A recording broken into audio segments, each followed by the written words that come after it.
A new drummer for a new awakening.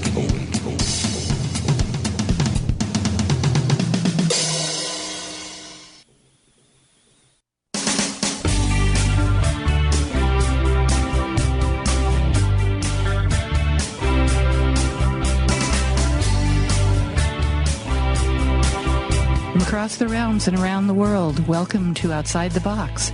Tonight, your host and vessel of spirit is Nancy Zilversmit. We hope that you will learn to have the strength and courage to step outside the box and dwell with spirit, and to leave the old beliefs that hold you down behind you and rediscover your spirituality in new ways. Hello, this is July 8th, 2015, and the show is brought to you by www.sanctuaryofsacredspace.com. And tonight we're going to talk about the supernatural, and going to share a little event and then a news story. And I am taking readings today and questions, as long as it's about supernatural on the questions. Readings are spirit readings, so there are many reading, whatever spirit decides to tell you. And the event that we have going on is we have tarot on Tuesday nights. We're starting with the major arcana this Tuesday, and it is at my home office. If you are interested, it is at 6:30 p.m. on Tuesday, and you can give me a call at 602-380-1171, or just find me on Facebook. I usually post up there as well. In the news today, well, it's been recent news. It was actually a couple months ago. There was an article that came out about 19th century spiritualism, and it seems that there were some parallels and connections drawn that the suffragette movement, which is where the women were trying to get the right to vote, spiritualism, and emerging notions about what sanity were being combined at that time.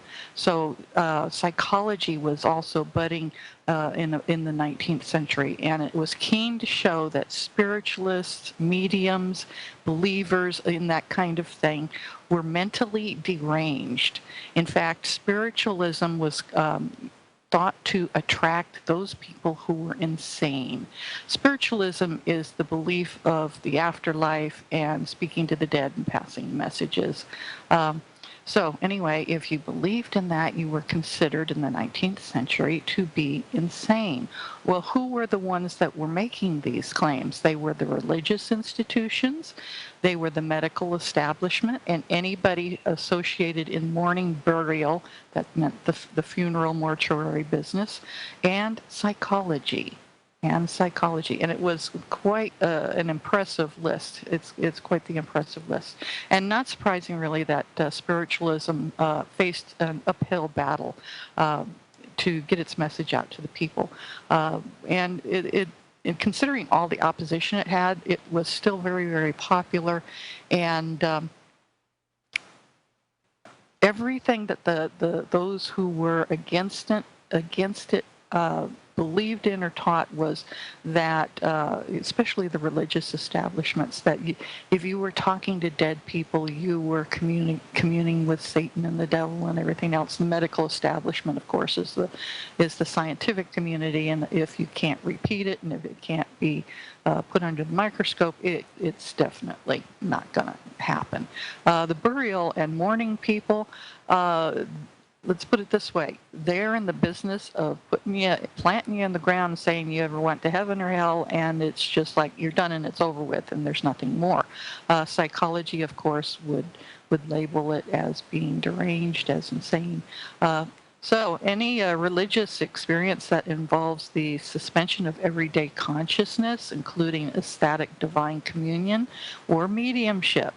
If you are in ecstatic divine communion, you are the person in between spirit and humanity, so hence the word mediumship. And that was reduced to a pathological model where you were considered mentally deficient, mentally deranged, insane. And it's very sad that they decided that it was pseudoscientific, that they were trying to prove it wrong with, and tried to keep spiritualism away from most people by saying it was something that was way out in the left field. And also the fact that women dominated mediumship. They still do. 100 to 1 male. I think the male number nowadays is much higher, but 100 to 1 against the males. Of course, this didn't go past the medical professions. They diagnosed women as having insanity, and it was aligned with their reproductive system. So you were insane if your reproductive system wasn't considered normal. Nowadays we call that PMS, and hormones. But back then, if you had succumbed to the pathological condition of mediumship, and they were saying that you in the Victorian mind, because this was the Victorian period, that you were having you had a disease, and it was all down into your female organs. Yeah, there were a few gifted mediums that really challenged the notion that the only males were the manifestations of the divine. So in a lot of religious belief systems, especially Christians, if you weren't male, you weren't manifesting the divine. It's like only the men could talk to God, except for they forget the fact that the mother of Jesus also did too, but she spoke to angels and stuff.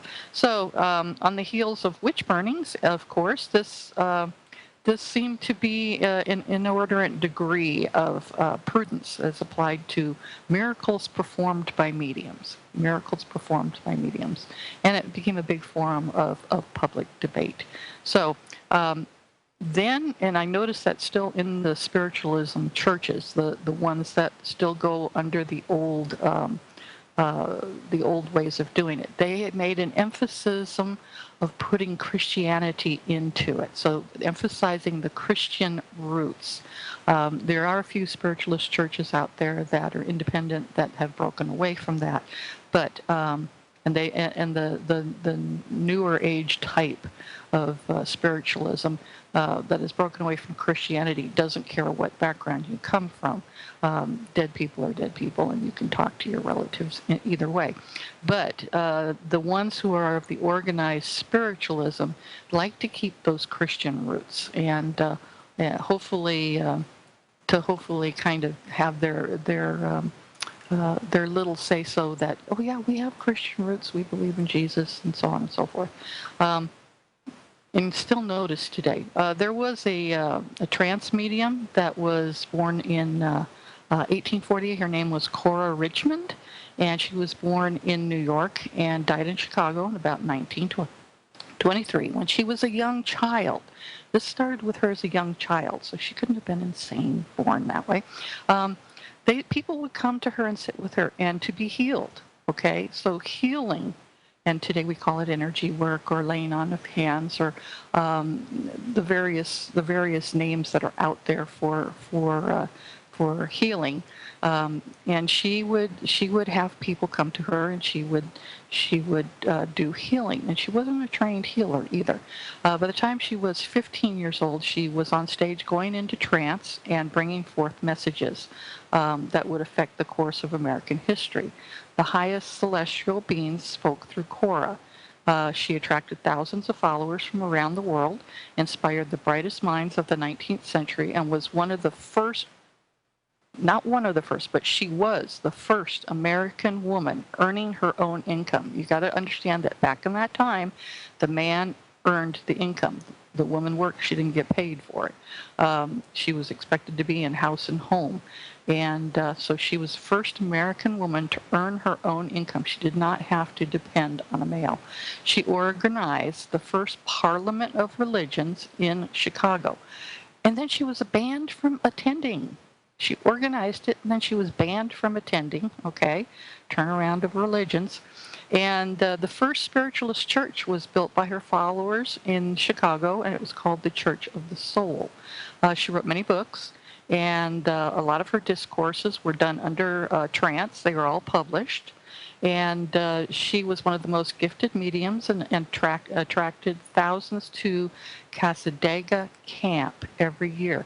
It is now called Lilydale, and it's in upstate New York. I've been to Lilydale. They definitely do adhere to certain traditions and the Christianity root thing. And I got to see how they operate. I don't agree with everything that they do. They had one woman that did get up and she started talking about angels and other spirits, and they took her down real quick because all they wanted was people delivering messages from the dead. If you did anything more than that, they took you off the mic. You were off the stage and you were not allowed to say anything. So very, very strict on how they do things, and you're not considered a medium unless you go through their training. You're not considered a member of a church unless you go through specific beliefs. You have to believe and you have to profess certain things, and it's pretty much like any other religion that is really strict about how they run stuff. So yeah, I don't need a certificate from somebody to know that spirit talks to me or through me. And a lot of mediums don't. There's a lot of mediums that are very, very talented out there that have no certification because they are natural mediums and it occurred at any time or point in their life. Some people, as this Cora lady, she had it from childhood. I know several people that have had it since childhood, and then others that spirits started turning up and talking to them in their adult life for whatever reason. And it was when their spiritual gifts opened up. Okay, we have, and that was my article for today. We have a question from Laguna Luz, and it's a long one. Hold on. Let me bring this up on the iPad. All right, she says, here it goes. In the past 6 months, I have noticed that I belch when I am around people or places. Now it's gone to a different level where I notice when I speak on the phone or chat, it happens not with everyone. The newest one is when I touch people, a different sound comes up. Growling, deep hollow air, cricket sounds. That one would be interesting. Haven't heard anybody with that yet. Cricket sounds, crying animal sounds, just to name a few. Others are feeling nauseous and heartburn, dizziness when all of these apply when interacting with some people in places. They come out automatically. I have noticed that there's a change in temperature on my toes and fingers from warm to cold, and sometimes my cheeks and ears are burning hot. For example, I rub my daughter's belly and my body starts the belching orchestra. I would like to know what's your opinion on it. I would like to know if the sounds mean something, why the change of body temperature. I am not afraid of what is happening with my body. I am amazed at how my body reacts. I just want to understand what's going on, and this is this something I can help others with, and then how do I go about it? And she says, sorry, it was a long question. Let's put it this way. I have run into people who've had that situation going on. It's usually when they are releasing something that the belching goes on.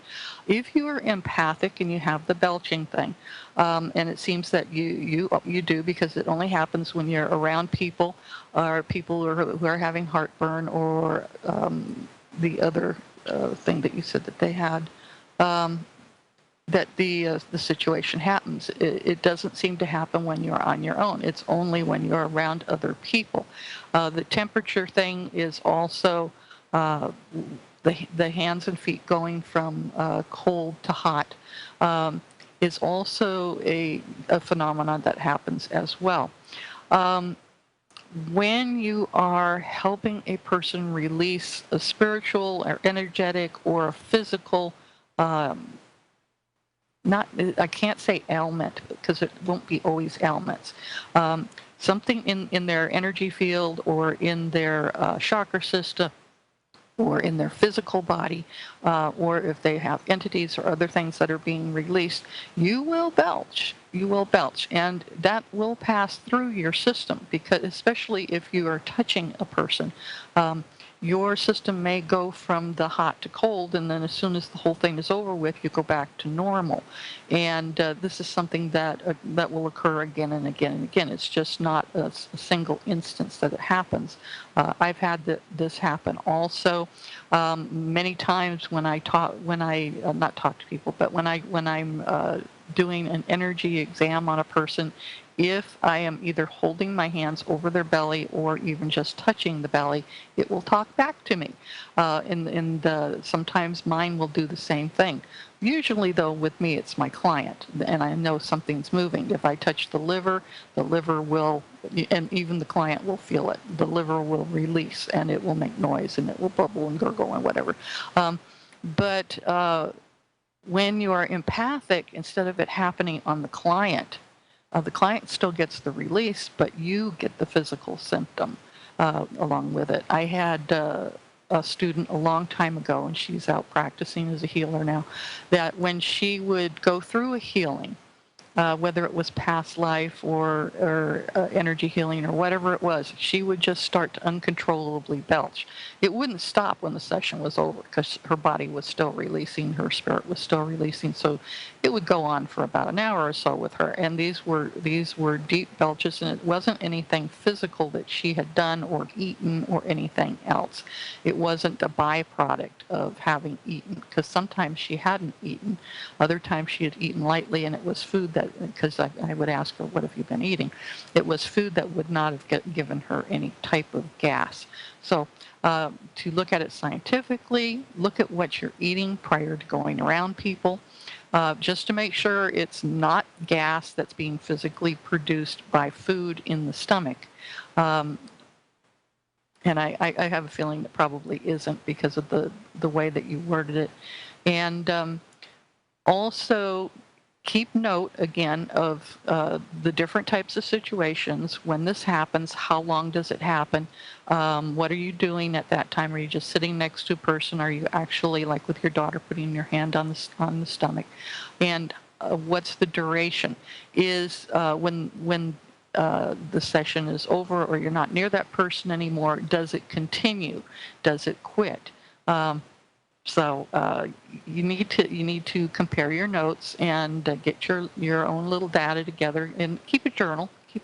And and you're going to notice that things are going to change over time, and as this develops. And I hope that answered your question. I hope you answered that question. You're not the only belcher I've run into. I've done it myself only on a rare occasion, and I know people that do it on more of a regular basis when they're working with people. Okay. And you wanted a reading. If we have time, we'll do that later. We're going to go ahead and get into the subject matter, which is the supernatural. The last 2 weeks we've been talking about the paranormal, and with the paranormal, para meant beyond, and normal meant the scientific explanation, so beyond the scientific explanation. Today we are looking at supernatural. It has a definite different explanation as to what the word is. Super means above, and there's a little bit more of which I'll get into of what that means. And natural is nature, so above nature, whereas paranormal is beyond scientific explanation. Supernatural is above nature. People tend to confuse the two, and they throw them into the different categories, and they throw a lot of the stuff we talked about the last 2 weeks into the supernatural category, and where they don't belong, because one is dealing with nature and one is dealing with scientific explanation. So that is the difference in the categories. Supernatural in the Webster's Dictionary in 1851, being beyond or exceeding the powers of the laws of nature. And it's also called miraculous. The miracles happen in this category. A supernatural event is one that is not produced according to the ordinary or established laws of natural things. They are caused by a divine power, especially exerted to suspend the law of nature. Supernatural events or miracles can be produced only in the immediate agency of a divine power. And we'll break that down a little bit more. It's more than just the divine power or the god or the goddess or whoever you believe in. The more up-to-date explanation of the word supernatural, we just did the one from 1851. The more up-to-date explanation is something that is unable to be explained by science or laws of nature, related to and seeming to come from either magic or a god, related to, okay, and then the full definition, they give the full definition, which is related to an order of existence beyond the visible observational universe, especially in relating to God or a god, demigod, spirit, or devil. So they're looking at both the light and the dark, because when you speak of God or the divine power, it consists of both of these things. Everybody just goes light, light, light, light, light. No, well, darkness came from somewhere too, and it all comes from the same place. So you have to understand, if you are talking about a demigod, if you're talking about a spirit, an angel, you can also include in there the demons, the devil, and other things, because those are also they fall into this category. It is also departing from what is usual, normal, especially so to appear to have transcended the laws of nature. It is something outside nature or a visible universe. Guardian angels and other supernatural beings are also considered to be under the supernatural. The Latin word for super, beyond, also means, the word super came into the language in about 1842. So the dictionary was, the second Webster's dictionary was written in 1851. So the word super hadn't been around for very long. We're dealing with a lot of new words when we look at these words that have come into formation in the last 100 years or so. And so the word super came about in about 1842 in the English language. It means extremely good, to an excessive degree, large and powerful. And natural is, of course, from the word nature, existing in nature, usual or expected, not man-made or caused by people, nothing artificial.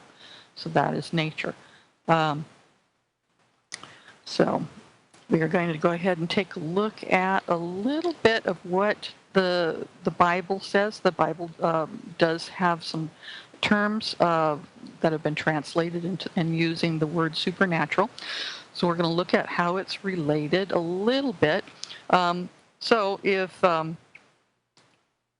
you are looking at the Holy Scriptures and you want to use the word supernatural in there as a translation, so nature and supernatural. First off, everything comes from God. Okay, everything comes from the divine power. Whether you believe God, goddess, or divine power or nature of the universe. Okay, so everything comes from the divine power, and that divine power is called the author of the natural and the supernatural. So from the point of view of the divine, okay, the point of view of God or the divine power, nothing is supernatural. Nothing is above that divine power's nature. Okay, so to the divine, there is no supernatural, because nothing is above that power, period. But we are humans, so things that are natural to us, from our point of view, would certainly have things that we would consider supernatural above us. For that matter, angels are above us, but they're also called preternatural, and that means beyond. So they are more than us. They are supernatural, but they fall into another category. So they, from our point of view, they are beyond us. They are more than us. They are not the divine power, but they are more than us. Okay? And going down to when St. Thomas, he did a lot of writings, and he started putting down things that he decided were proof of the existence, that something was coming from the supernatural, was coming from God. He had his own little list, and I'm sure that there are others out there, but there was one that was written, and it was accepted for many centuries. And they were called the Thomas Aquinas 5 Proofs. And they're part of a whole different writing, which was called the Summa Theological. I'll read into that a little bit. But there was also the Vatican had its own version of things, as the Vatican usually does.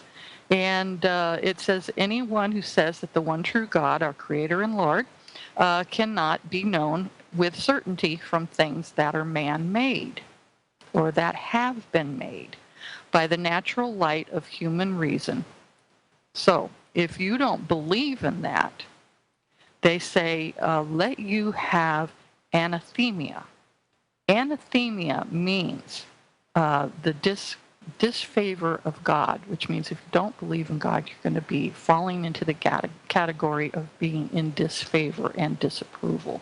But that is in the eye of one religion, okay? And wow, it's their way or the highway. A lot of religions are like that. Anyway, the 5 proofs, there has to be a proof of motion.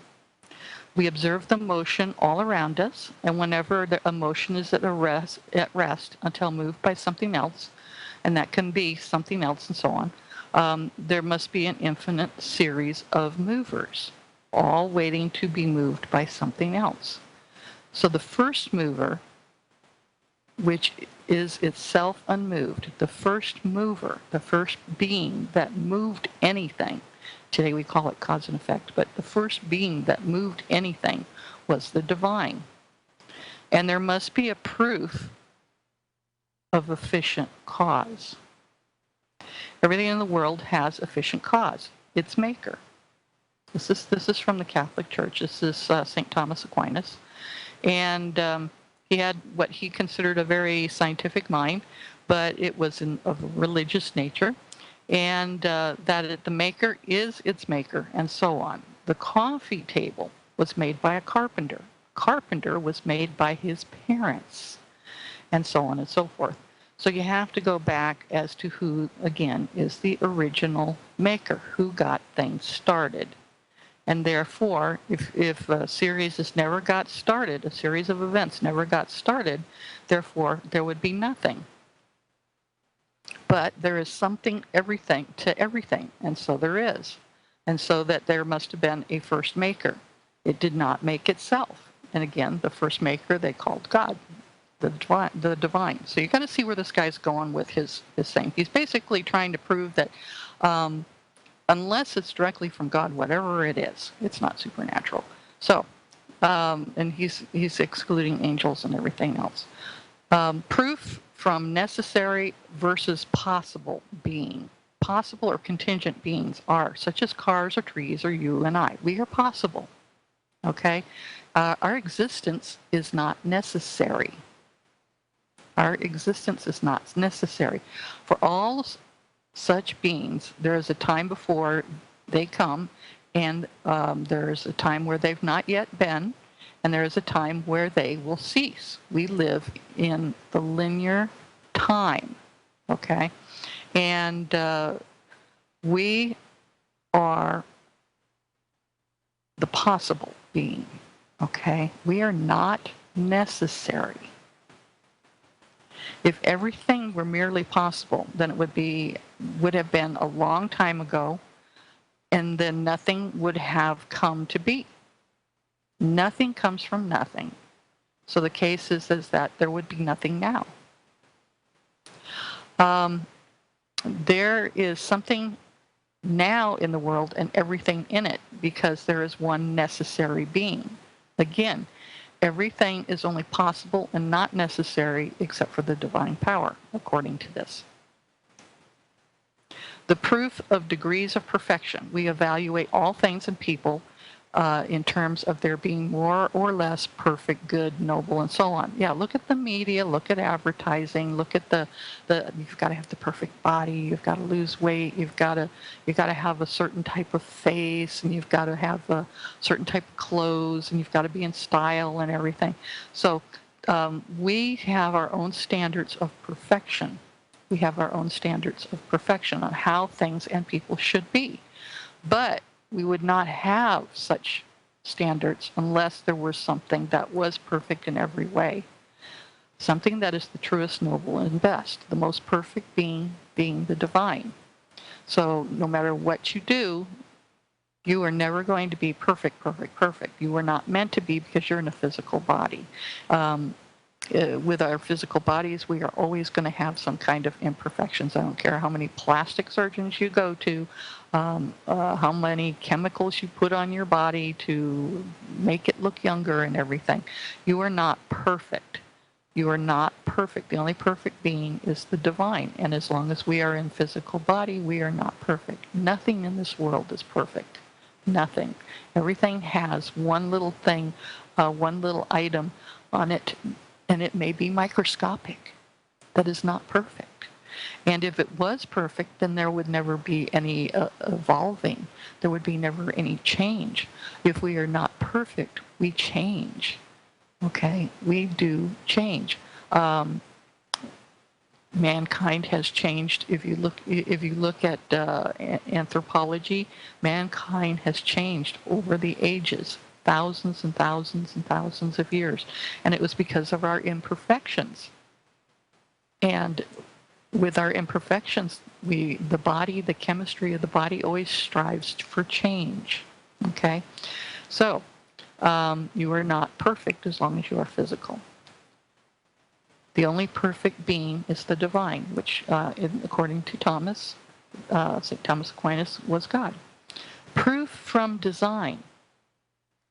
As we look at the world around us and ourselves, we see ample evidence of design in a bird's wing, which is for flight, the human ear, which is for hearing, the natural environment for the support of life.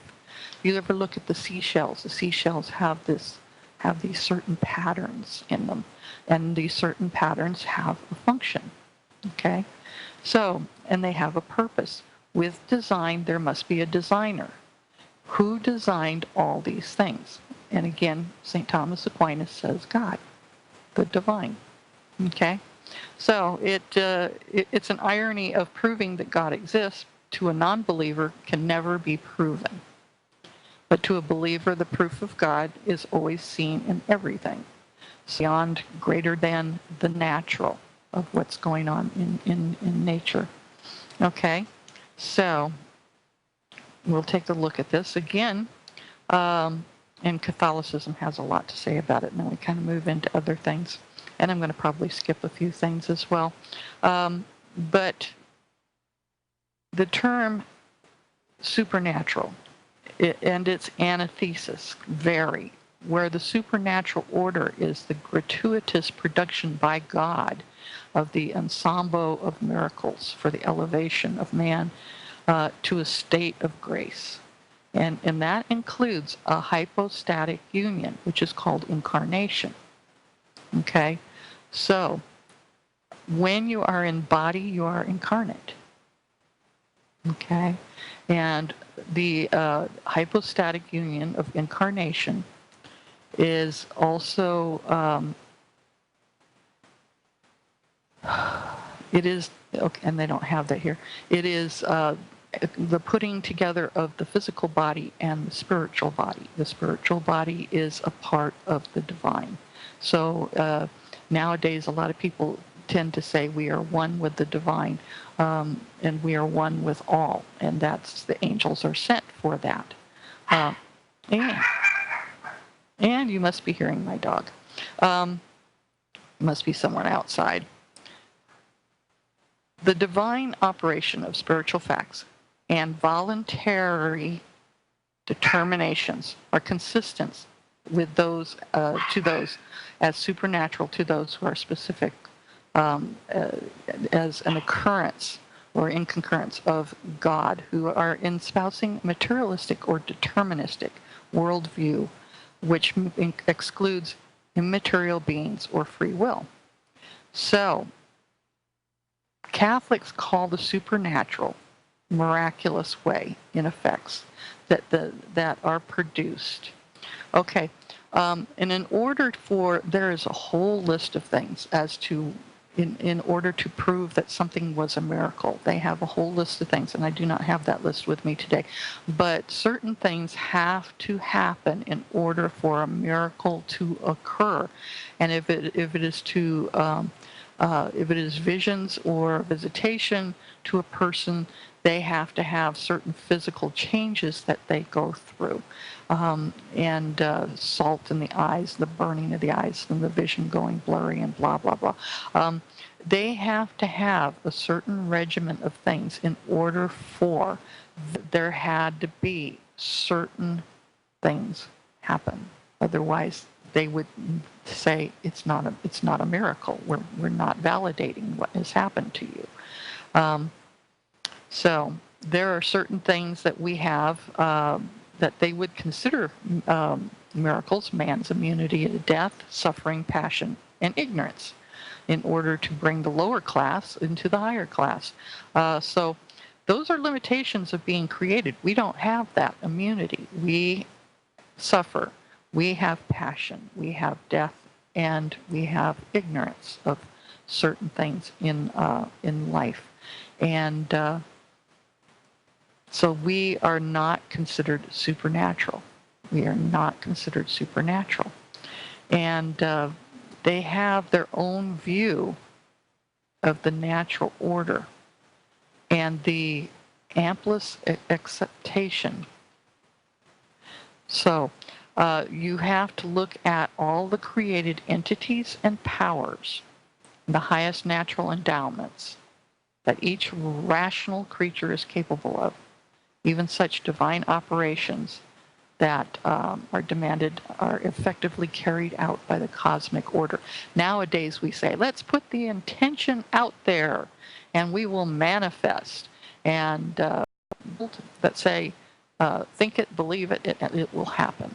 Again, you do need to take some action on those things. And sometimes taking the action is prayer, sometimes it is the intention, and other times it's actually physically getting up and moving your butt and doing something in order for something to happen. The supernatural order is then more than a miraculous way of producing natural effects. You want a parking space, you sit there and you do a little prayer about it, and you drive up and down, try and get that parking space. And if you get one right up front, you better thank somebody for it. So first off, you better thank the person that moved out of the spot, and second, you better thank the parking spirit that was with you, that you were asking. So there is a manner to the divine order, okay? They have their own gratuitous bestowal of God that rises in the manner to the divine order. It's one that transcends the whole created world. And it's obviously that this is the uplifting of a rational creature, and we are the rational creatures, to a supernatural order that cannot be by the way of absorption of the created into the divine, or the fusion of both. So what they're saying is that their union with the divine, it's not a permanent thing, because then you will feel when the message is done, when the healing is done, whatever is the purpose of this union, the two become distinct again. They become separate again. Okay. Divine revelation of the supernatural order is considered to be a matter of fact. Okay. Contingent, but there's a contingency there. Contingent upon the proper evidence, be it a miracle, a prophecy, or something else. Now, for a prophecy to be of the supernatural, it has to be 100%. It has to come through 100%. That's the way the church rules it. If it does not come 100%, you are a false prophet, period. I mean, you can get 99.9%, and if one little thing is wrong, boom, you are a false prophet, okay? It is not a miracle. God did not speak to you. Instead, some other spirit did. So, yeah, you have to be careful who you're talking to about things. And there are theories denying or belittling the supernatural order, and they are historically classified into three groups. They are the present de facto condition for things. Then it's not supernatural. Okay? And we're going to skip. Okay. And we'll probably continue this next week. Okay, many supporters of supernatural explanations believe past, present, and future complexities and mysteries of the universe cannot be explained solely by naturalistic means, and argue that it is reasonable to assume that a non-natural entity or entities resolve the unexplained. So, what they're saying is there's got to be something greater than us out there taking care of things. And you have to understand that there are proponents of supernaturalism who regard their belief system as more flexible, allowing for diversity in terms of intuition. Okay? And the views on supernatural vary. It's, for example, it can be seen as indistinct from nature. Okay? Indistinct from nature, which means that according to the laws of nature, that others occur according to a separate set of principles external to known nature. For example, it is believed that in scholasticism, it is believed that God was capable of performing any miracle as long as it didn't lead to a logical contradiction. So it's a miracle if there's no contradiction. Okay? Which that kind of have deities, okay? They have deities. And I'm not talking just Christianity, I'm talking about other religions too that have their own deities. However, they do not have a tradition with the supernatural, okay? Some believe that everything anyone experiences occurs by the will, in the mind, or as part of a fundamental divine reality. Okay, so what they're saying here is if you go to have a healing, working with somebody and they go through a healing because they've had a back problem and you do everything you can, they feel great afterwards, there's no pain, they got movement, they got everything going for them, and they go home and they tell you about a week later, it didn't stick. And it's okay, so what kind of activities have you been doing? Well, I went down to the gym and I went and lifted weights. So you counteracted the healing by causing more stress on the body and then causing yourself more injury, instead of allowing your body to finish the process of healing. So it's also like taking care of a person. And we're talking non-supernatural. It's like taking care of a person, putting them through rehab, and then they get out and they go back to the old habits that they had before, and go, look, rehab didn't work. I was a drunk, I was a drug addict, I was a sex addict, I was everything, blah, blah, blah. And when I got out, and now I'm doing the same stuff again. Well, that's not the problem of the people that tried to help you, okay? It's your bad habits, your cycle that you refuse to change. So they're saying if you had a miracle happen, you were given relief, who's to blame? Okay. It's like going to a regular doctor. Go to a regular doctor, you have a surgery to cure cancer, and then you go out and return to smoking a cigarette or whatever it is that you had to get the cancer in the first place. And then you wonder why it happens again. Same thing. So the other explanation is incorrectly attributed to nature. Others believe that all events have natural and only natural causes. They believe that human beings ascribe supernatural attributes purely to natural events.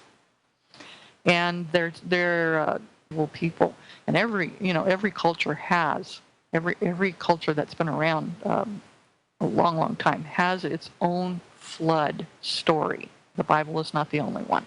The origin of life. Every culture has its own story. Every culture.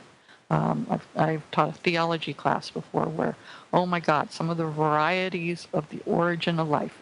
It's not just the Big Bang Theory. It's not that things were just made by one being. So there are many stories out there. Rainbows. The rainbow, of course, was the sign that God would never flood the world again. Well, a lot of flooding in Arizona every year. We're in monsoon season right now. So rainbows have their own history. Lightning has its history. Thunder has its history. And a lot of people give it supernatural attributes when actually it was something natural in the first place. Okay. I was asked to do a reading, and I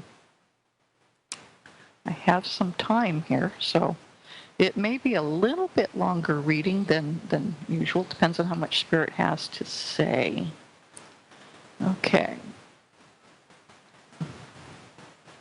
And this was also Laguna Luz had, that's her Facebook name.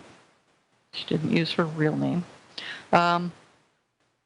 In doing it. Also, you need to understand that sometimes when you are doing these healings and you're out in public somewhere and you suddenly feel that you've got this stuff coming on, you don't have to tell the person in public. You can just sit there and help them release and just say, excuse me if you're belching.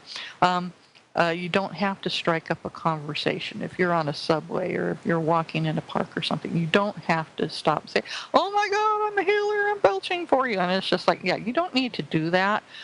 So you can just quietly thank Spirit for allowing you to help another person. However that healing is to occur, okay?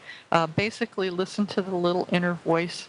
Listen to your higher self, your guardians, and just kind of go with the flow with this whole healing thing that you have. It's an unusual gift, and it can have its little embarrassing moments, but you're not the only one in the world that has it. They're saying we are the world. You're not the only one who has it.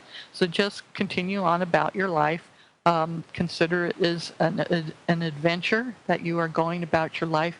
And like I said, journal it. Journal it because it's going to change. There will be changes. There will be different occurrences that you will be experiencing.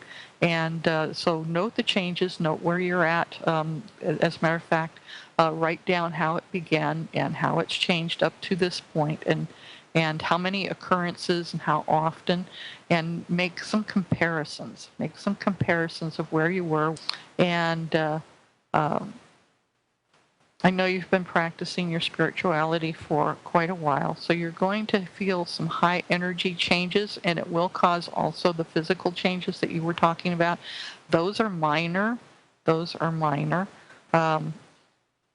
There are others that have much greater effect on their physical being. So just the change in temperatures in your fingers and toes, those are minor.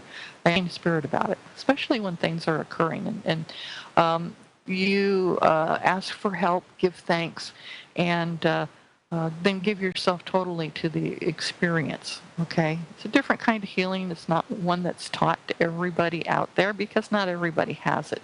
And then don't be afraid to share your story. Don't be afraid to share your story when the time is right. They're saying when the time is right. It's not always the right time because there will be the naysayers, and as there are with pretty much anything out there that is of the paranormal or of the supernatural, um, or any other kind of spiritual gift that you may have, you will always find that there are naysayers. And that's why you need to keep the journals and the records as to what's going on with you, what you've eaten, and so on and so forth, especially if you have your naysayers. Okay. And know that the energy of spirit can get very high coming through you, and it'll feel like an explosion at times, especially if the energy gets really, really high. If you want to develop this to a higher level, when you're laying at bed at night, then ask spirit to come through, to cleanse you, to prepare you, to expand your energy. Reach out, make that connection to the divine. Ask the divine to connect with you and to